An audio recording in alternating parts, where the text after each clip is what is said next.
thankful for her way these stories hold on to the lifetime we won't get back. I know these rivers carry on.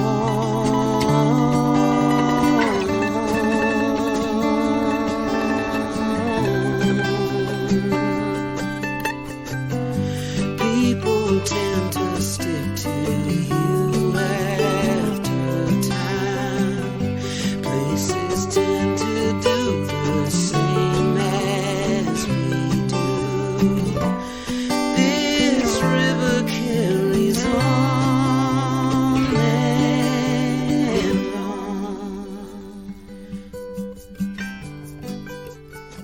Hello and welcome to Kankakee Podcast, where we talk about the people and places of Kankakee County.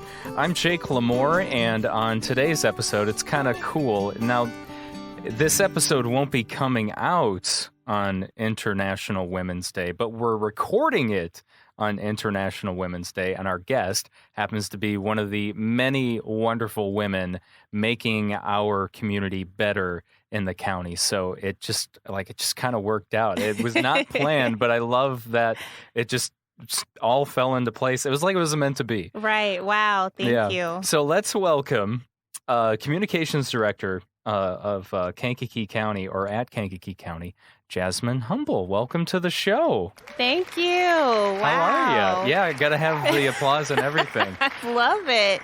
I'm so honored and humbled, pun intended. Humble is my last name. You know what? I never knew my last name was a real word until I became an adult and people started asking me. How old were you? Let's go back a little bit. Maybe about 12. To 12. me, that was an adult okay. in my mind. But Well, I mean, I feel like everyone kind of becomes an adult at their own age, whether it's super early or super late or somewhere in the middle. Right. People just started asking me, are you humble? And I had to really look it up. Back then, we didn't have Google. So, of course, I got a dictionary. Yeah. And I was like, am I humble? I looked it up and I was like, I don't know, but I'm going to try my very best to be. So I think, I don't know. I mean, this is the first time you and I have met face to face. We've been Facebook friends for a little while. Right. We have some mutual friends. We do.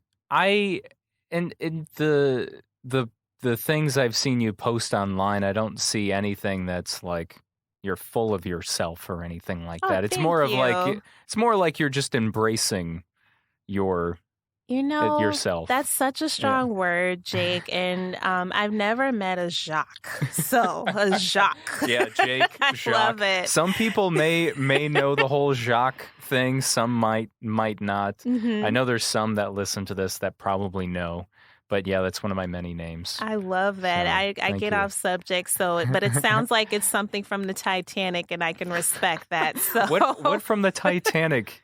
Is there a certain character from the Titanic? I don't remember there being a Jacques. Leonardo DiCaprio, no, but I feel like he could be. I feel like he could be a Jacques because really he got on the ship and he was anything he needed to be. I mean, he was Jack. Jack, which is close. I mean, Jacques is pretty much like the French version of Jack. So maybe that's why that comes to your mind. I guess I didn't think about that until now, but that makes sense. We'll embrace it. So, Jasmyne, I think you've lived in Kankakee all your life. Yes, born and raised. So yeah, what's the story on your family? Getting here to Kankakee. To Kankakee, wow. Okay, I would say, my mom is from Moment, so small town as well. My mom is a retired teacher. She taught English, which is why I'm so proper. Okay. She does not let me speak incorrectly. If I talk a little slang, I'll get a pat on my wrist. Love you, Mom. Shout out to you. Mrs. Humble. Everyone knows Miss Humble. But anyway, my mom is from Moments. She grew up in a small house. My grandparents, the oldest of four. I also have an uncle, my Uncle Arbert. He's famous now.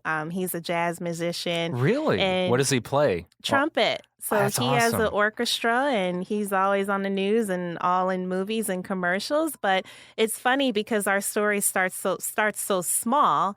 And then my dad is from the Carbondale Pulaski area. Oh, So wow. at So some completely. point, yeah, they met Okay. at a mutual place at some point. You're And not sure where. I'm not really sure. Did she go to college in Carbondale? No, Maybe. a friend introduced them, is what Okay. I was told. A friend introduced them at church, and the rest is history. So I Okay. was born and raised in Kankakee, born at Riverside.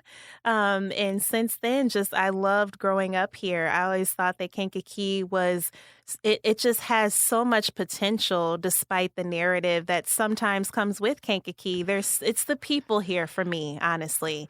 It's really a really good feeling when you're walking down Schuyler and you're talking to just some random person you just met, a couple of minutes ago. But Yeah.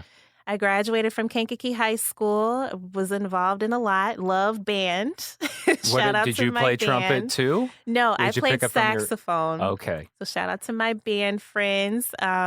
Also color guard, cheerleading. I did that in junior high. I think I couldn't do cheerleading and band in high school. That I was was a gonna little say that would be disappointing. hard. Yeah, because you'd have to be in pep band Yes. and then be cheerleading on, like you couldn't be right. cheerleading and doing pep band at the same time. And my parents would not let me quit band. So Oh, band it was. I mean, I know that might have sucked at the time, but I like your parents for for doing Yes. that because I'm partial to the music I love end of it. music. Our whole family is pretty musical. So whenever we get together, especially at my Uncle Albert's house, I was gonna say with all your of his uncle. kids, yes, they all play instruments. We all play instruments. We all get together. It's a good time. Your uncle, so is he from Kankakee or He's from Moments? Moments. So he's from the area too. He Well, that's actually someone. did the Gladiola Fest a couple years ago, Okay. before the pandemic. He came back home and did that festival. And I mentioned my uncle because he's a really big inspiration to me besides my parents, my mom and my dad, of course. But my uncle is starting completely from the ground up, knowing the struggle that my grandparents had, raising 4 children. It's really inspiring to see.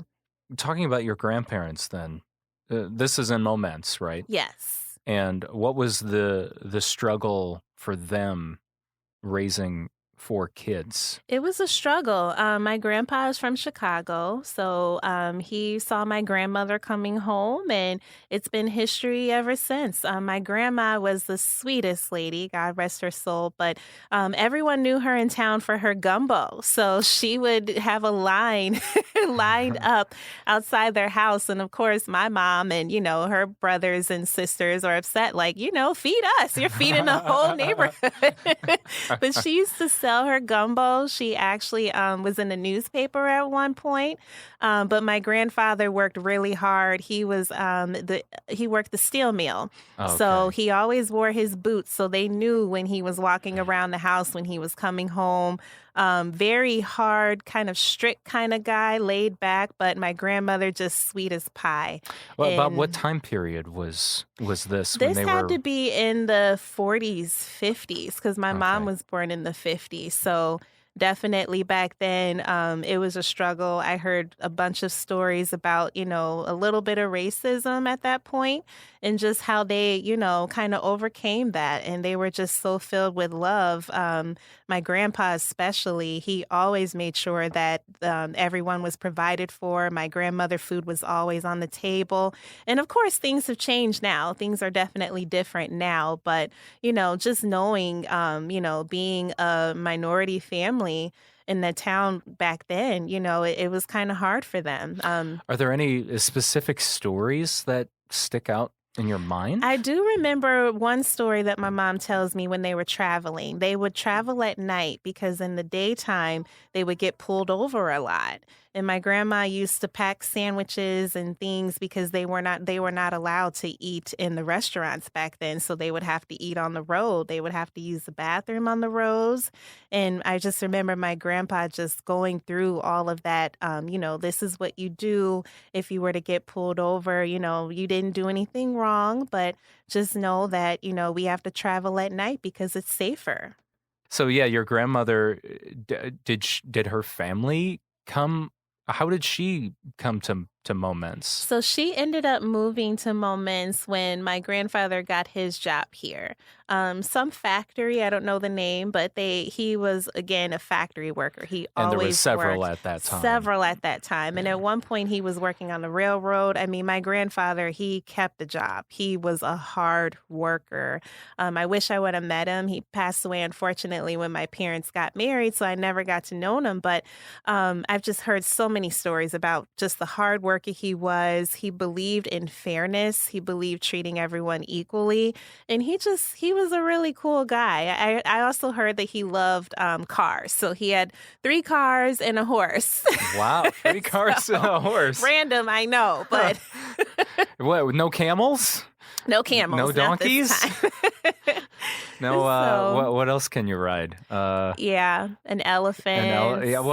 That's Yeah, but my you probably have to have grandmother- a special license for that now, Right. don't you? I don't know. And my grandmother, again, super sweet lady. She worked in the cafeteria at the Moments school. So I get a lot of messages from people who knew my grandmother and who see me on Facebook, and they're like, "Oh, you have your grandmother's smile," or Aw. you have your sweet personality. And I'm like, "That's my grandmother." My Yeah. mom too, but my mom always says my grandmother was just sweet as pie. Mhm. Sweet as pie. So she moved to Moments with my grandfather, got his job here. Okay. Mhm. And then when your mom and dad were married, then did they move to Kankakee? Yes, they Okay. moved to Kankakee. My dad, he's retired as well. My parents are both retired now, but I grew up on the west side in Gracefield. So right in that cul-de-sac on Foley. I used Okay. to ride around. I used to ride my bike around several times. That cul-de-sac was my favorite. And then I got a Barbie Jeep, and it was just over that summer. What was your childhood like in Kankakee for you? I had a really good childhood. I would say that growing up on the west side, we rode our bikes a lot. We were always in the neighborhood. I had neighborhood friends. We would go over each other's houses. It was just safe to do back then. That would have been in the 90s. In the 90s, Yeah. yep. I always say I was born in the 80s, but the 90s raised me. Right, yep. 90s baby. Mhm. But it was just really fun. I mean, we didn't have all the technology that we have today, and I'm so glad that we grew up before social media, because as much as I love social media, I really love social media, I'm really glad that we had a childhood before that, where I can ride my bike, throw it in the lawn, and come back to it later, and just carry on about my day. But we would just go around riding our bikes, playing over each other's houses, going to all the basketball games and football games, and going to Dairy Queen. My dad used to take me to Butterfly Garden over on the west side of Kankakee, Butterfly Garden with all the trees. I don't know what park that is, but it's over by Kennedy and Taft. We used to ride our bikes around there. That was magical for me. My mom, definitely, she loves to read books, so she always took me to Barnes & Noble. We would just sit there. I'd sip on my hot chocolate and Yeah. read as many books and look at all the pictures as I wanted. So I really thank my parents for the childhood that I have. I grew up as an only child. I do have an older brother, but he's a lot older than me. He's 12 Okay. years older than me. Oh, So wow. I didn't grow up with him in the household, if that makes sense. Yes. So Yeah, because at yeah. that point, yeah, he's an adult. I was watching him go to prom and graduate, and he's like, "Good luck." yeah, see you later.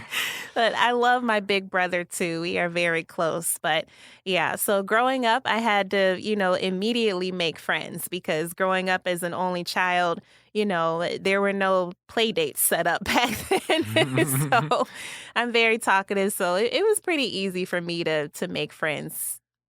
So, and then you go to Kankakee High School, Mhm. graduate from there, and then Shout out to class of 07. there you go, class of 07. Then that's when you actually went to school for, was it for broadcast or for communications? So broadcast journalism. Okay. And I was kind of tickled to death when I read that. I was like, oh, we get to talk about, broadcasting a little bit. I love my field. Yeah, I went to, after I graduated, I went to Illinois State. I was really involved in the TV10 program, which is an all student run TV station. And everything is ran by students. So we had a live newscast every single day at 12 o'clock. And that really shaped me into the career that I have today. It's been a long journey already. But were there any, did you do anything in high school? Because I know, like, no, I did not. I know wish I did. Kankakee High School now, they have some type of media They have program. a K's media program. And Yeah. I was just telling one of my friends how awesome that is to have a K's media program in Kankakee. I wasn't exposed to my career to journalism until college. We didn't have that. But I really do thank my English teachers. Mrs. Cohagen was one of my favorite teachers. They really put it in us immediately that writing is essential. And I thank her for that because, back then we didn't want to do the assignments, but it really prepared me. So I wish, I think back on it now, and you wouldn't think, oh, but you're, all you do is talk on the radio or, talk podcasting or, it's a or lot whatever. of writing. But there's writing involved. Yes. And I'm like, gosh, why didn't I pay more attention? I'm constantly asking my girlfriend, who is also my assistant Mhm. and is also a librarian and an English. Oh, wow. She's got She the hits all the English check degrees. marks. Mhm. Yeah, so like I'm constantly asking her, did I word this sentence right? Does that make sense? Now Like, imagine writing something, then rewriting it, then rewriting it, then rewriting it again and again and again. That was my life. oh, It's still my life. I was going but... to say, but you got to have somebody to help you proofread, though, right? Yeah, my Maybe? mom. Your mom? If I need Yeah. something to proofread, she would definitely do it. But I'm so used to writing. I've been writing all my life. I love to write. But journalism is just really who I am. I love to write, and I love talking to people. I love to find out what motivates people, what's their story. So I'm really fortunate to be back home doing that as well. Yeah, So, because you are doing that to maybe not on the nightly news, but not anymore. not anymore. We'll get to that in a minute. But in a sense, you are still kind of telling somebody's story or trying to get the Yes. word out about something that Yes. has a So my significant role now, impact. exactly, my role now with the county as the communications director is primarily for the American Rescue Plan Act funding. And again, telling the story, we just thought it would be good, for the funding, instead of having all of these applications come in, why don't we start to tell the stories behind these applicants who are applying? So I don't know if you've seen the videos, but I've been really enjoying producing those and getting to know the people behind Kankakee County. Some of them have never told their story. And this is just a perfect timing and a really good opportunity, especially with your podcast, to get these stories out there. Yeah, It's so absolutely. important to connect us all. And it Mhm. may sound cliche, but, I love hearing a good story. I love telling a good story. Yeah. So. Well, it's like a perfect fit then. So was it your English teachers that kind of got that broadcast journalist bug in you, or It did you was just kind of Target. it was Target? Target. The store? The store. It's so random, Jake. Did you start working there? I was or- working at Target. One, Okay. I love all of my English teachers. I can't plug them all because I'd be here all night. But Target, I worked at Target at the one in Bradley, Bourbonnais. I started there when I was, I think, 17, and then I ended up transferring to the Target when I went to school, when I attended Illinois State. So back and forth, I was transferring Targets. When I came from home from the summer, I was back at my home Target, then back at the other Target. But I loved working at Target. That would probably be one of my favorite jobs. I was a cashier. And you would think that I've known these people my entire life. When they would come through my line, I get the sweet grandmother who is giving me her life story with her grandbabies and showing me all the outfits she's buying. Or I'm getting a little boy who's never counted money before, and his mom is so proud. He didn't know we had speed scores, counting out 100 pennies. Yeah. But Right. But yeah, it was just really nice. He's got his little jar of coins or piggy bank. And we had speed scores back then. I'm not sure if they still do today, but we had to get in and out. Target was fast, fun, and friendly. That was our motto. So in the midst of having these speed scores, making sure that you are checked out in a timely manner. That's why you always see a Target member calling for backup, because they have to get them out. I would talk to my customers, and I would just really enjoy that. And I'm like, you know what? This is probably not as much part of my job as me making sure you have a friendly experience, me ringing up your stuff. But tell me your story. What brings you in here? You could have started some kind of blog or YouTube series I would have loved that. So yeah, what's your story? Welcome to the Target aisle, where we learn, or the Target checkout. Exactly. Where we hear people's stories. Exactly. And that's where you see me most of all today. I love Target. If I am not at home or at work or hanging out, I am at Target. It's a dangerous place. It's a very dangerous place, and I try not to go there. I never made a penny. My check went right back to the store. You're just like, oh, I guess I'll go to Target, spend my money there. But no, that's how my story kind of started. I love talking to people in Target. I kind of realized back then that, I love talking to people. I could make a career out of this. I never wanted to be a news reporter. I will tell you that. Yeah. So, okay. But I ended up being one. So yeah. So you get to ISU. You graduate with what degree? A degree in broadcast journalism. In broadcast journalism. Mm-hmm. And then did you intern at a station and maybe land a job there, or did you just apply for a bunch of jobs? No, you are right. You are correct. So after I graduated from school, from Illinois State, shout out to all my fellow Redbirds, I went straight to my internship. So I interned in Rockford at the ABC and Fox channel. It's really, I have to explain this to a lot of people, especially back then. We were in the same building, even though we were competing networks. ABC is very liberal. Fox is very conservative. So that's where I really learned how to write for different audiences, because we would have the same story, but we needed to change it to match the audience. So I really enjoyed interning there that summer. And then I would say maybe 3 or 4 months later, they hired me as their 5 p.m. newscast producer. And I kind of worked my way up from there. Wow, that's incredible. I was 21. Okay. I remember when I was going to broadcast school and learning about the smaller markets like Rockford. Yes. And you would go there and you would find, you're like working for, there's like 2 different affiliates, yes. there's the the same building. In the same building. And people never realize that. Right. And you're working for both of them. Yes. It's weird. It's very weird that you're writing like today or this morning, you might be writing a story or producing a story for Fox for that, area. And then you're doing ABC in the afternoon. Exactly. And that's how it is in the smaller markets. There's 210 markets in the U.S. So a lot of us started off smaller and you work your way up.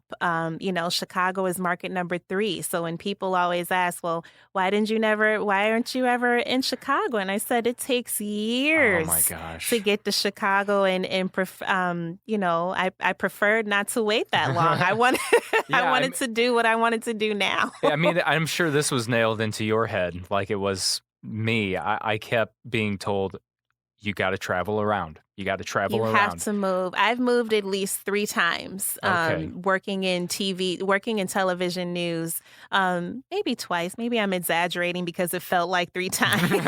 But I moved from Rockford when I was a producer reporter there. I was there for about 2 years, and then I moved to Wausau, Wisconsin, and I was a producer reporter, morning news reporter there, and that was the coldest winter ever. I bet Wausau it was. it's about 3 hours north of Green Bay, so that was a CBS affiliate.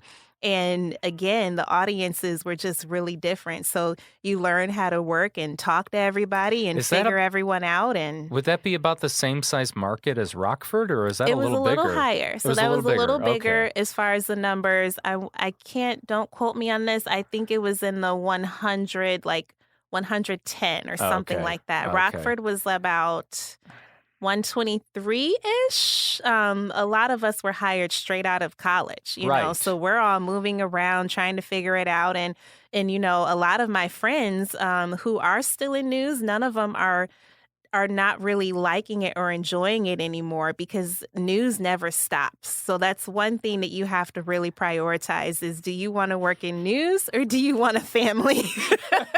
Yeah, which one do you want? Unless you're, you Yeah. know, older or more established and you've kind of already gotten married or had kids. But I knew back then, after my 4th year working in news, that this just wasn't the life that was going to be for me if I wanted to be settling down with a family. Yeah. It was a lot of pressure. I would say, especially depending on what network you worked for. So for Fox, you know, for instance, I was never allowed to have braids, you know, and that's part of my culture. That is the dumbest thing. Yeah, but they just made a rule about that. I think that's a new law that passed down south that African American women can now wear their natural hair. I think Okay. it was in the South where they passed that law. You have to have your hair either laying on your shoulders or pulled back in a bun. You have to, they would not let you go on camera without lipstick. In fact, our news director, when I was in school, drilled that in us that, you know, lipstick, just look nice, look professional, you know, the suits. And then also really the pressure really comes down to it because it's really about how you look. At the end of the day, you know, that's why you see these really cute reporters on That's Fox why they're all good Sports looking. and, Yeah. you know, and their producer is the one who is writing everything. They may not even know the story for that day. They come in and get their makeup done and they're attractive to look at, which Right. there's nothing wrong with that. No, but and of course that's at your huge networks. All they have to Yes. do is walk in. But yes.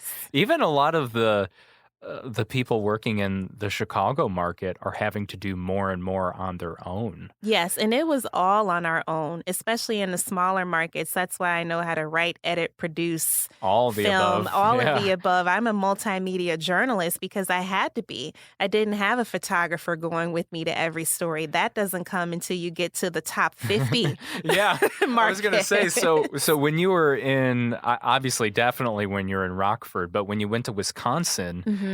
and you were out on the field, but you were also anchor as well, right? Producer. Mhm. Oh, you were still a producer Yep. in Wisconsin? Mhm. Oh, I thought you were on camera in I Wisconsin. was. So Oh, I was okay. the producer. It's kind of weird the way news works because no day is ever the same, right? One Yeah. day you're a producer, the next day you're an editor, the next day you'll be both. But I was a producer in all of my roles because I really I wrote a lot. Like I said, they enjoyed my writing style. So I was the morning producer when I moved to Wisconsin. I produced the 7 a.m. hour, which was the morning CBS show.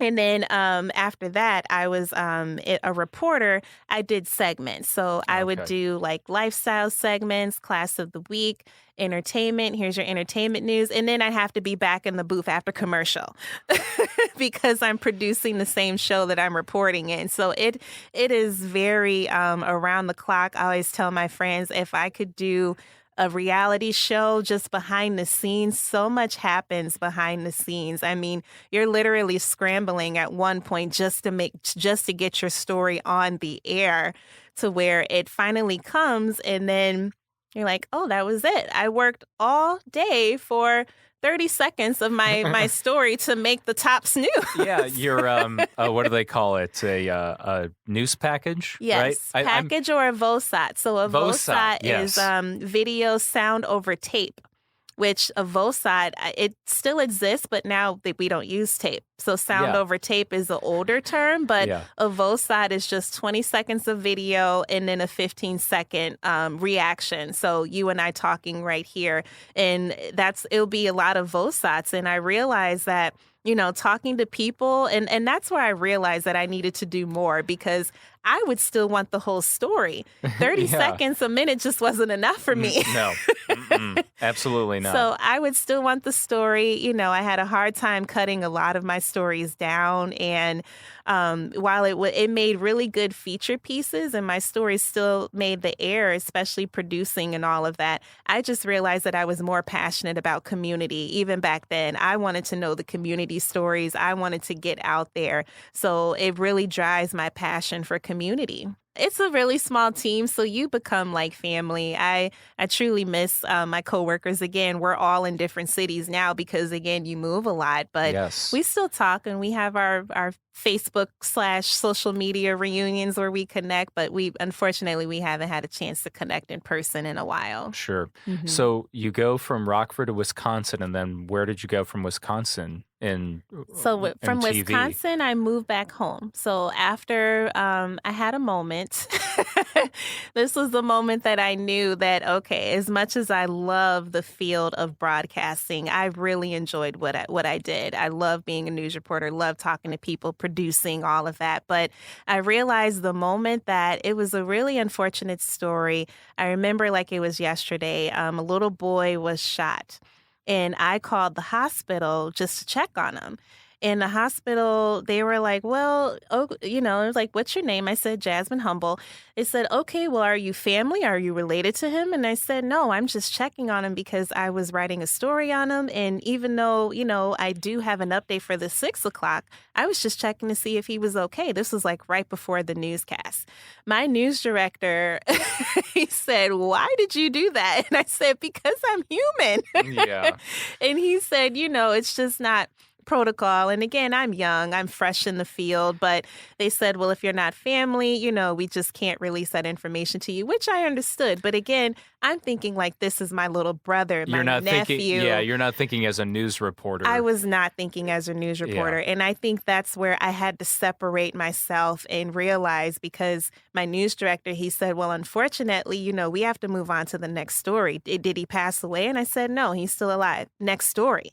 And that kind of like put a dagger in my heart to say, where it's like, okay, it's not important unless he's in critical condition. And then I had to take a step back and realize this may not be, the field, even though I have a highly respect for the reporters, because they are out in the field every day making sure that we are informed, putting themselves in danger every single day just to make sure that we're informed.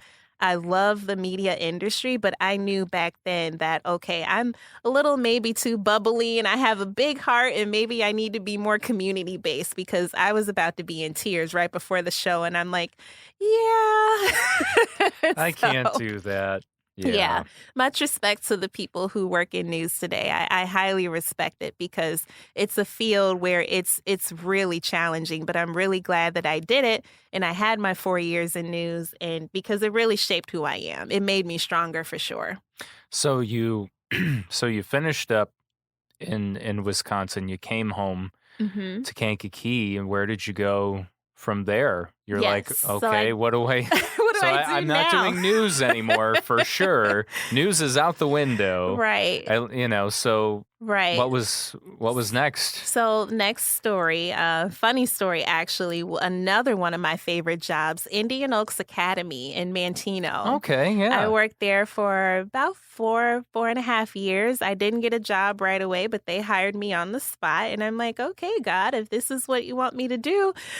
Talk about a 360. What were you doing at Yes. Indian Oaks? A counselor. So I was a Okay. youth counselor. I've always loved working with youth, especially troubled youth and at-risk youth. So it just fit. I didn't realize at the moment when my boss at the time, Rachel Skinner, Lisa Watson, when they hired me, and they were like, "Are you ready for this?" And I said, "As ready as I'm gonna be." And I met the kids, I think the next day after I got hired, and I fell in love. I came in there like your summer camp counselor, ready Okay. to bake marshmallows and ready to color. Yeah, and you got so what was your welcome My like? welcome, oh my goodness. As much as I love that job, it was difficult. I'm really close to a lot of my coworkers there at Indian Oaks and Mantino, but it's a residential treatment facility, a sexual treatment facility. So these kids have been displaced from home, from jail, from hospitals, from group homes. I mean, these kids have really tough lives, and you really learn not just about yourself, but they teach you more than anything. You're thinking you're there to help them. You are. Well, they actually helping you because You're learning. your patience Yeah. is tested every single day. Your safety is at risk every single day. We're trained, we were trained to, kind of de-escalate the situation. It's called Therapeutic Crisis Intervention, TCI.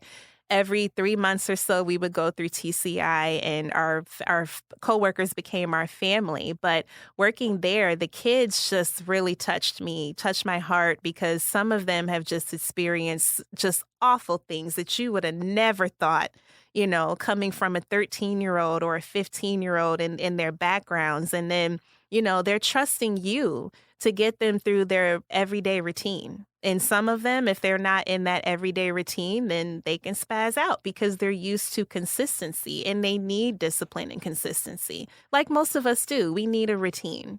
But I really enjoyed working there. I was there again for about 4.5 years.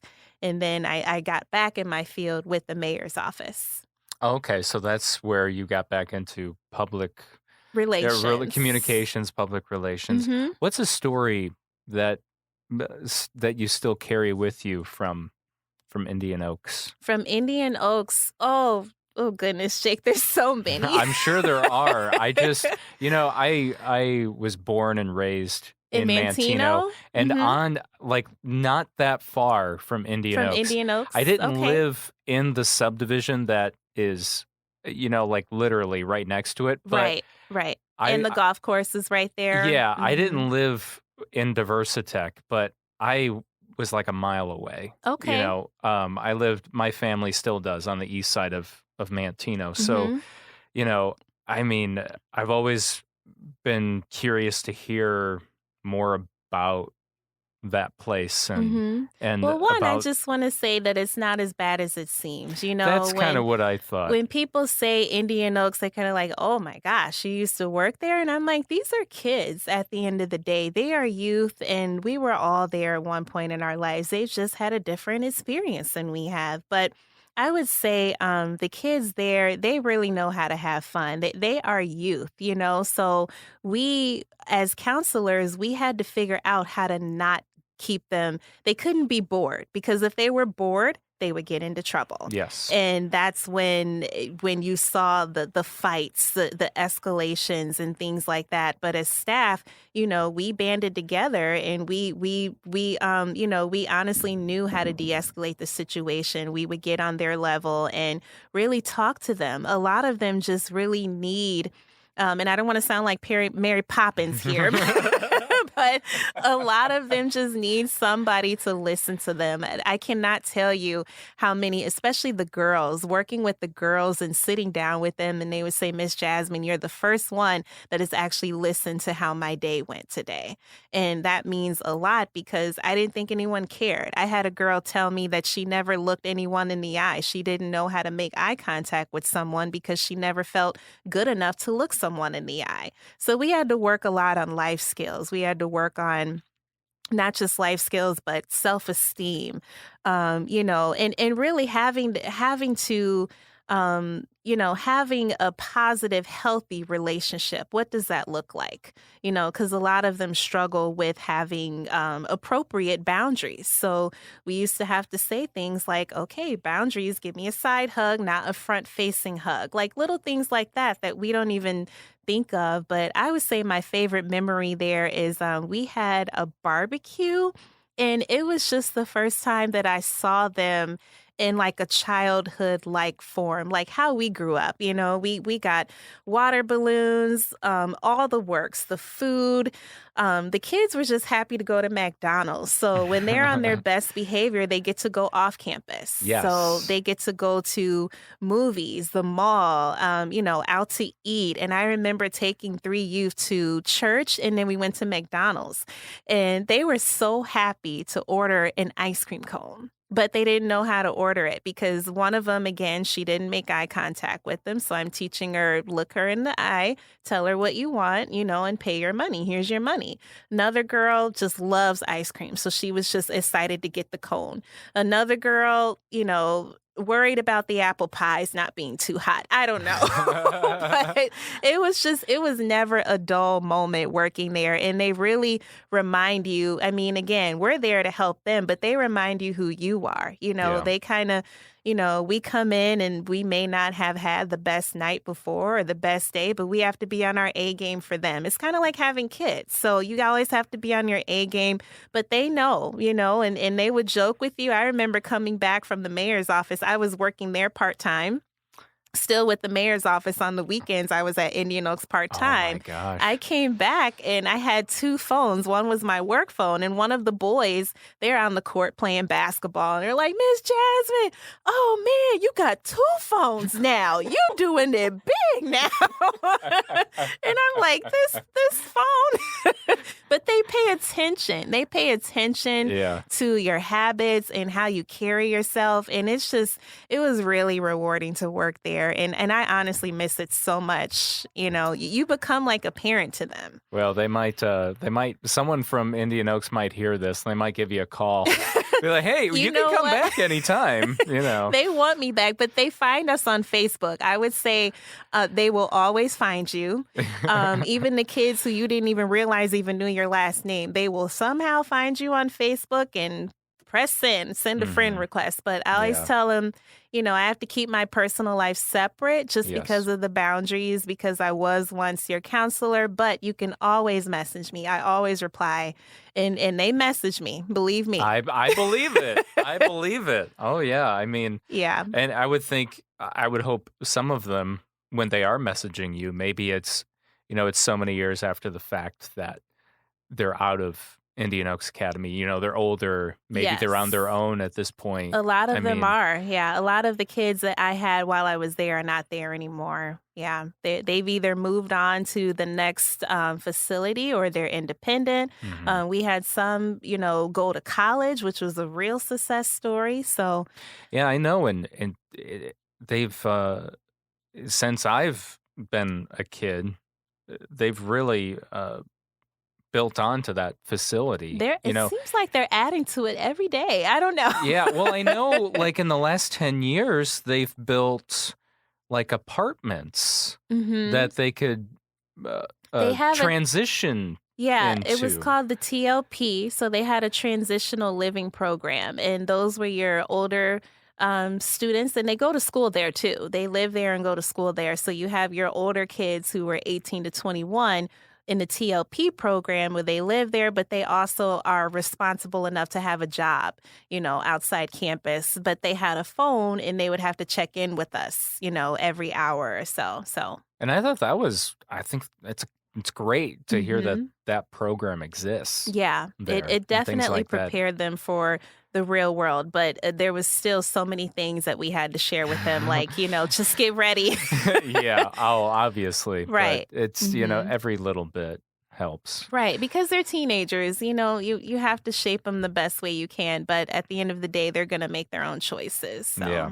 So then now we're getting to the juicy stuff, right? You say or the extra juicy stuff. The mayor's office. How did that come into play? And And this would have been within the last 2019 is okay, when I started. so the last 3 years, right? Almost 4. Yes. Yeah. Yes. So yeah, how did you start working for the mayor's office in Kankakee in 2019? Yes. So a lot of people think that I knew the mayor beforehand, and I actually did not. So you did not know I didn't know her. Wells-Armstrong. Right. I didn't know her before I was hired. I saw the opening that she had an opening for marketing and communications coordinator, and I said, this is perfect. I was praying that I didn't realize how I was going to get back in my career at the time because, again, I'm still working at Indian Oaks. I have been out of news at least 4 years. Yeah, but so you were kind of missing that. I was. Some type of public communication. The communications and the people. Yeah. Yes, Okay. I was missing that. You know, I can still go into Target and talk to every single person in every single aisle, but it just wasn't enough for me at the time. I really wanted to jump back in. I really didn't want to get back in news, but I knew that I wanted to work in community service because I love people. I love, again, just talking to people and writing. So getting with the mayor's office, I had an interview with her, and I think it was about a week later that they hired me. And I was just really excited because not only was it my hometown of Kankakee, it was a prayer that was answered that, you know, Lord, I don't know how it's going to happen, but I just want to tell the stories at home. So I was really blessed and fortunate to be able to do that. So you did not know Chasity at all? I did not. Beforehand? No, I don't know how it got out there, but some people think we're related. And I'm like, I didn't know. And nope, it was a thing where I saw it and I'm like, you know what? I'm going to apply. What do I have to lose? Because I told her, I said, well, what are you looking for this role? Or I asked her rather. Yeah. And she said, just someone to tell Kankakee's story. We've never had this role here. And she said, you know, no pressure, but I'm looking for someone to really tell the story of Kankakee with all of the things that are now starting to happen, the potential. You know, I was writing 3 to 4 press releases every single week, managing the website, the social media. I was doing so many different things, the outreach. You know, it was just never ending, kind of, but I loved it. It was just something that I feel like the community was missing, and I felt like she had a bigger vision for it. So I thought it was a good fit at the time. Starting to work with Chasity. You were the communications director? Was that the official? Marketing and communications coordinator. It's a long title. Okay. I wasn't sure because I know, sometimes it's a little different. But basically, in a nutshell, it was almost the same thing you're doing now. Not quite. Not quite. Not quite. Excuse me. A lot of people expect what I was doing for the city in my role as marketing and communications coordinator to be what I'm doing for the county, and it's not. In a nutshell, my role is strictly surrounded by the American Rescue Plan Act because that's how my role is paid for. Okay. So it's grant funded. So, you know, any grant funded role has to be surrounded by what that grant. Yes. Certain stipulations. Parameters. Yes. Exactly. There's all the rules and regulations. Exactly. So communicating the American Rescue Plan Act funding is primarily my role for Kankakee County Board.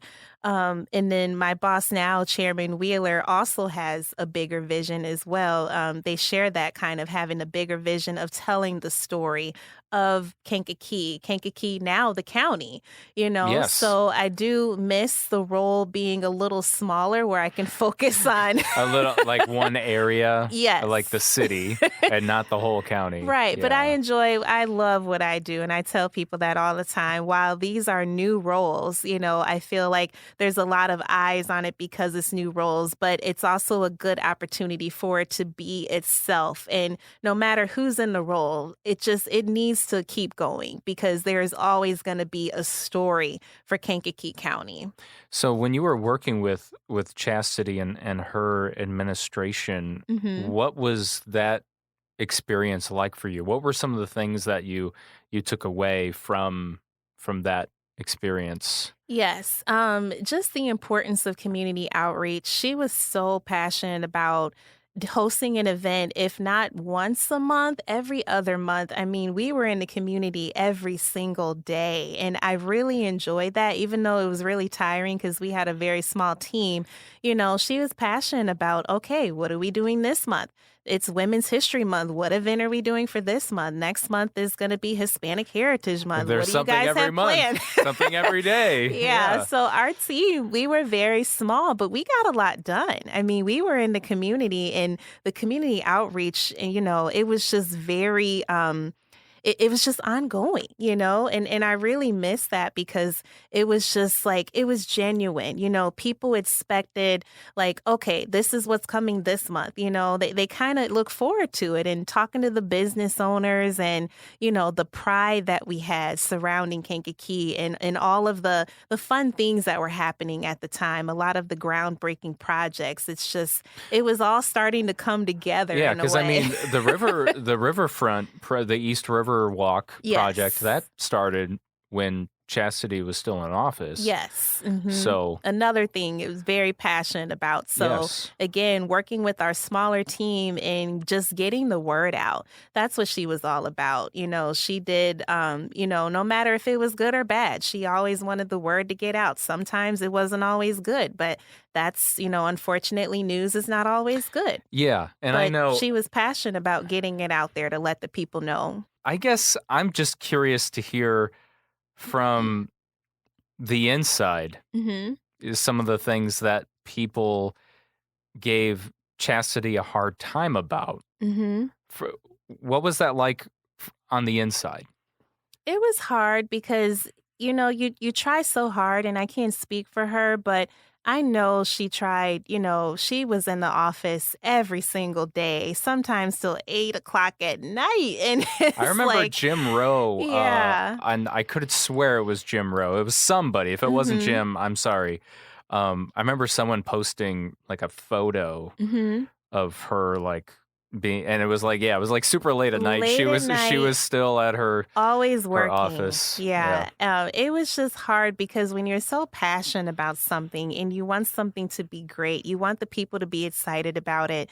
For some reason there was just a divide, and Kankakee has always had a divide. Even before Mayor Chasity, there has always been a divide. Absolutely. But it's just, when you work so hard on, let's say, an event rather, and then, someone on Facebook is like, oh, it should have been this, it should have been that. That could be hard sometimes, but you just keep going and you keep doing, what you're meant to do. So I would say from the inside, it got a little draining. It was a little draining after a while, I would say, but I'm such a positive, upbeat person that I always found myself kind of being the cheerleader on the team.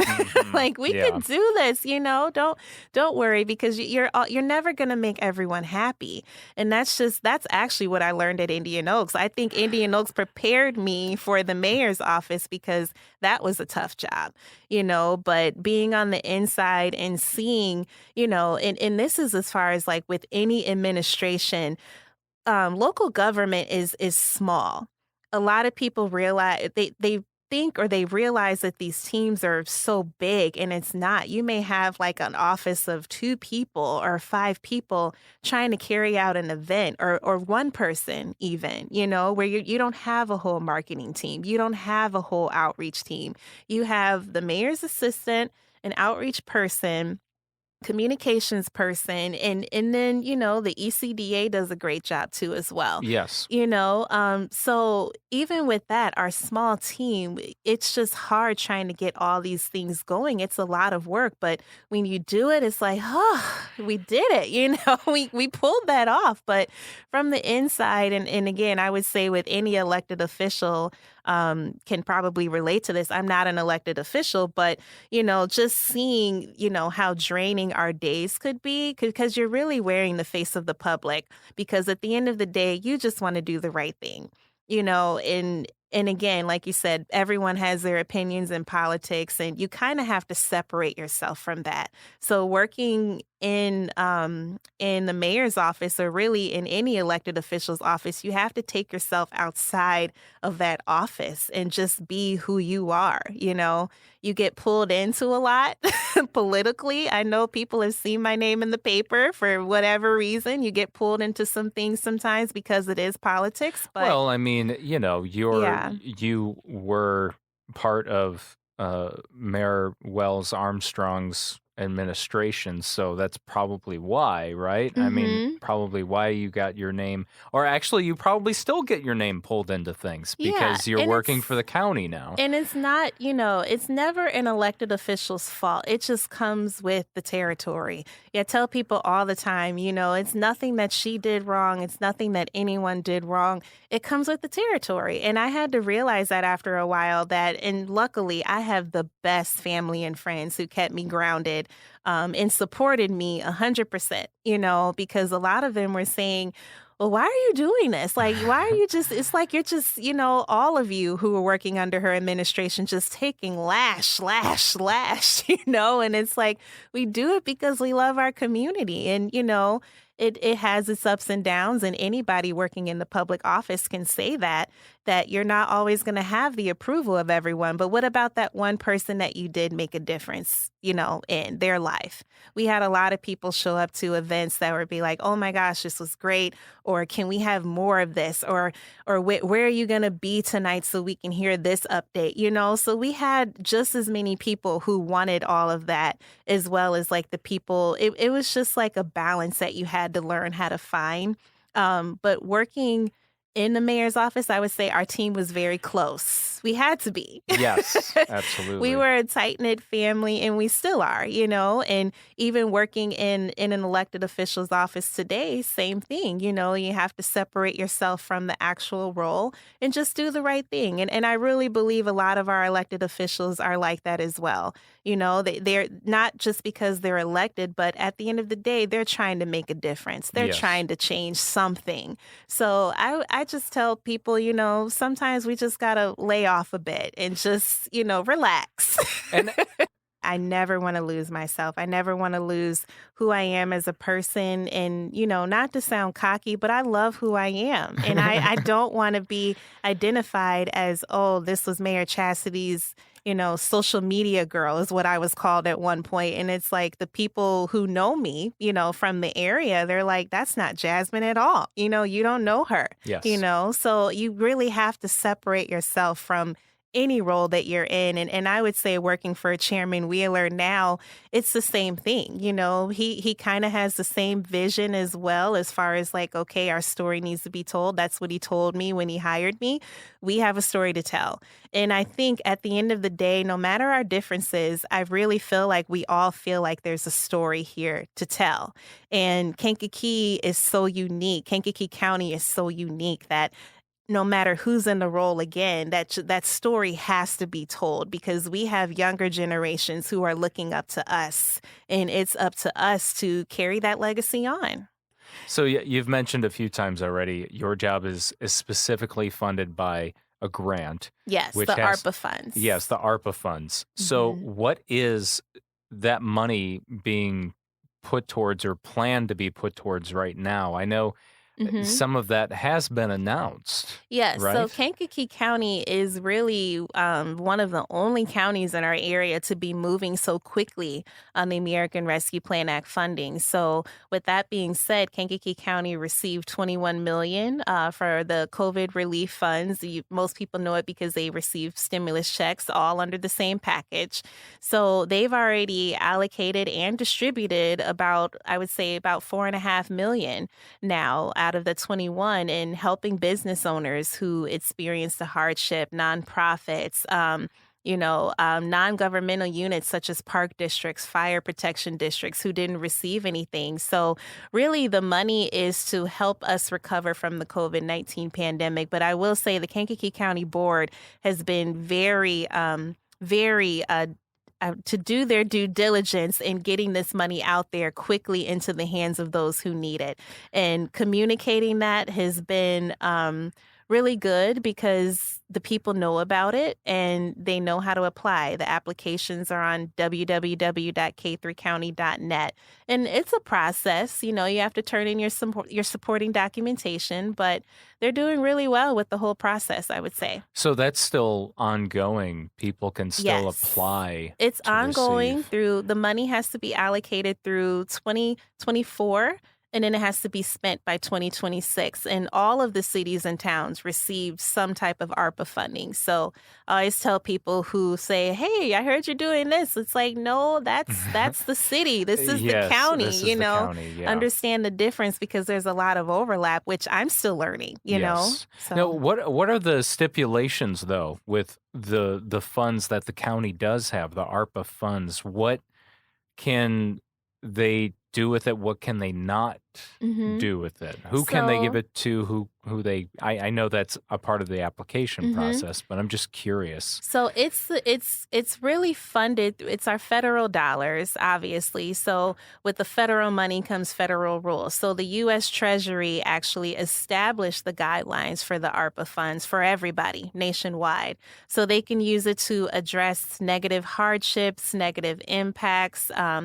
Critical infrastructure is another one, and I'm seeing other counties in the area, nationwide rather, who's spending the money on a lot of infrastructure. And that can go for a new website, ADA upgrades. Our courthouse is going to be getting a lot of upgrades over this next year. And I know you said ADA, and I know that's a big part of it. I remember reading an article in the journal sometime in the last 5 years talking about how it's not ADA compliant. Not ADA compliant. And they have done so much work in the courthouse and to where now it is. So they're going to be upgrading and enhancing, kind of making those ramps a little bigger. So the wheelchair accessible, it's accessible.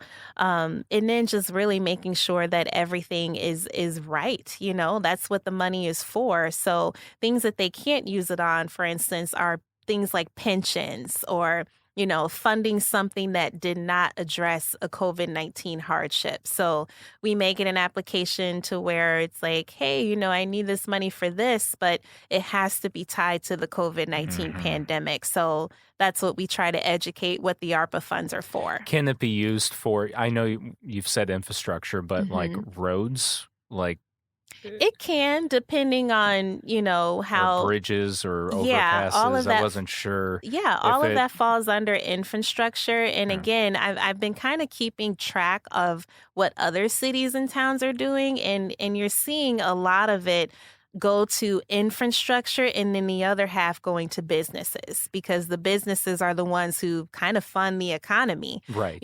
So they're making sure that the small business owners are getting, some help. But also the county board just established a local partner. So all of the social services requests will now start to be rolled out.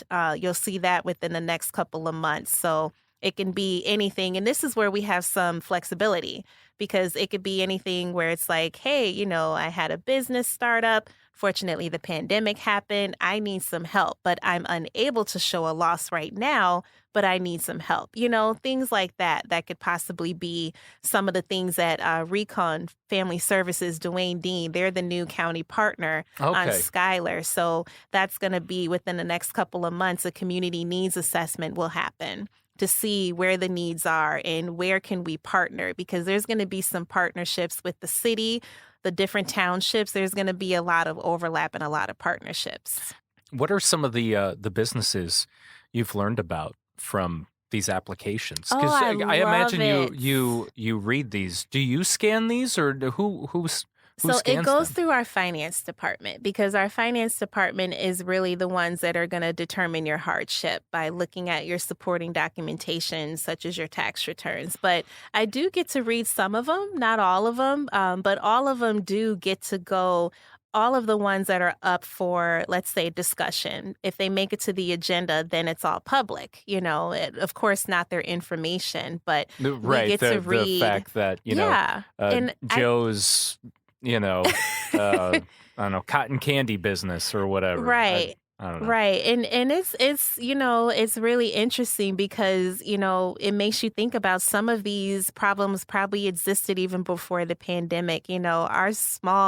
Our small business owners, I'm a small business owner. I have a business on the side as well. But, it's hard. It's hard to be an entrepreneur and the expenses never stop. It was probably worse because of the pandemic, but reading some of the applications, getting to know their stories, that's where the videos come in. So if they're approved, then I would reach out to them. I can't do them all, of course, obviously. I'm a one-person department. Yes, but yes. I really enjoy telling the stories. Like I'll bring up Tracy, for example, Tracy Pet Styling in Grant Park. She had a really interesting story. She has a pet styling grooming business, and just going in there and seeing all the happy dogs getting groomed and trimmed and Of course. and cut and shampooed, and it was really neat to see. But her staff really enjoy what they do. Unfortunately, she had to let go. Some of them due to the pandemic, she had to close. But with the ARPA funds, she was able to bring all of her staff back. All of her clients return. She said she even has even more clients now. So, wow. yeah, Tracy awesome. she That's was very incredible. fun to interview. I would definitely watch her video. Now, what is your business then that you just mentioned Oh, a minute ago? So, I think I maybe have seen you post about it on Facebook, but I'm not sure. Yeah, so we have two businesses. My mom makes jewelry. She's a retired teacher, but now she loves to make jewelry. So we have two businesses, Wired by Humblebee, which is the jewelry. And then I have my stationery-based business because I love to write. That's called Gracefully Humble, and that is a stationery business. So journals, notebooks, some type of clothing, inspirational stuff, all inspirational products. How do you make your journals then? I have a Cricut. I love Yeah. my Cricut. So I put, sayings on them. I'm actually looking for a partner. Hopefully one day I can have a production partner, maybe later down the line. But right now they are all handmade. Okay, that's I cool. buy the journals. The journals are handmade. Oh, okay, okay. But I do put the quotes on them, the photos on them. My boyfriend, I love my boyfriend. My boyfriend, Brian, bought Yeah, me. I met him on FaceTime just before we did this. Right. He had to make sure I was safe. He's always checking on me. He's a sweet guy. He seemed like a very nice guy. He I'm glad is. I got to meet him on FaceTime. He is. He's an engineer, so he's always making things as well. He Oh, actually cool. makes these really cool scooters. I told him that could pay for our wedding one day. Keep making those. Hey, it could, yeah. But yeah, he got me a Cricut for Christmas, and I've just been making I'm really crafty. I've just been making so many things since. T-shirts, glasses, bags. It's just a fun hobby. I love Yeah. to make things. It's always fun to have something to do on the side. Absolutely. So. Got to keep busy. Yes, absolutely. Me, I Mhm. just podcast and then I podcast again and then I do more podcasting. I just dump it all on. People ask, so what do you do in your spare time? I podcast. Podcast, right. It was interesting. I love it. I love talking to people. So this is nice. Thank you for having me on here. Yeah, no, this has been a lot of fun. I know we could probably go on forever, but I'm happy that Chairman Wheeler convinced you to Stick around stick just a little bit around. longer. Yeah. So I was actually on my third interview in Chicago before I got the call. So yeah, I'm really glad that because I Thank think you're the you. right person for that job, and I hope you never leave. Seriously, I hope you never leave the county because we need more people like you here. Thank So, you. Yeah, you're Thank absolutely you. welcome. And this was great, Jake. Thank you so much for having me Of on your course. podcast, Kankakee Podcast. Really exciting because, again, you're telling the stories for Kankakee County, and that's just awesome. Well, I'm just trying to get the positive word out there, So that's It needs all I'm to trying to do. happen. Drown out the negativity. That's how I always look at it. Drown out the negativity or ignore the negativity. It doesn't solve anything. Mm-mm. Let's just There's no continue to be solutions. no solution. Be Uh-uh. positive always. And that's why people always tell me, are you ever upset? Not really. And if I am, you have to, then You'll know look it. out. You'll know it. Just get me a cookie and some Starbucks and I'll be okay. But Oh, I love it. I had a good cookie today too, and now I want another one. Now that you mentioned that. Yeah, Wendy's has some really good cookies. Do they really? They do. Oh, I didn't realize they had do. cookies. Chocolate chip cookies. Oh, man. Yes. And my local businesses that I love to visit as well. I always tell people we have some amazing local businesses here in the county. Visit them. You know, I love going into a business and hearing their story because they have a story to tell as well. Yeah. But see, we're saying goodbye, but then we start talking about something. I know. Thank you, Jake. Thank you, Jasmine. Well, that concludes this episode of Kankakee Podcast. I'm Jake Lamore. Thank you so much for listening. Please share this podcast with a family member, friend, or neighbor that you think might enjoy learning new things about the people and places of Kankakee County. The more we share this podcast with new people, the more we're going to grow. And also, a special thank you to our patrons for helping make this episode possible, including Jake Lee, Jesse Arsenal, Dave Barron, Daryl Damper, Samantha Rocknowski, Lake Iverson, Jake Vaughn, Travis Garcia, Jane Bostwick, Dawn Harrison, Simon Topless, Scott Wright, Carrie O'Connell, Jamie Race, Eric Olson, Jeff and Rosa Carroll, Teague Dreenan, Sandy and Steve Twait, and Rose Lucky. Now, to become a podcast patron, go to KankakeePodcast.com and click on the Patron tab. Now, if you pledge $5 or more per month, you'll also hear your name announced on every episode. Now, there's also other rewards like early access to episodes, commercial-free episodes, podcast merch, discounts on podcast events, you and I grabbing coffee and heading to the Kankakee County Museum together, and so many other cool rewards.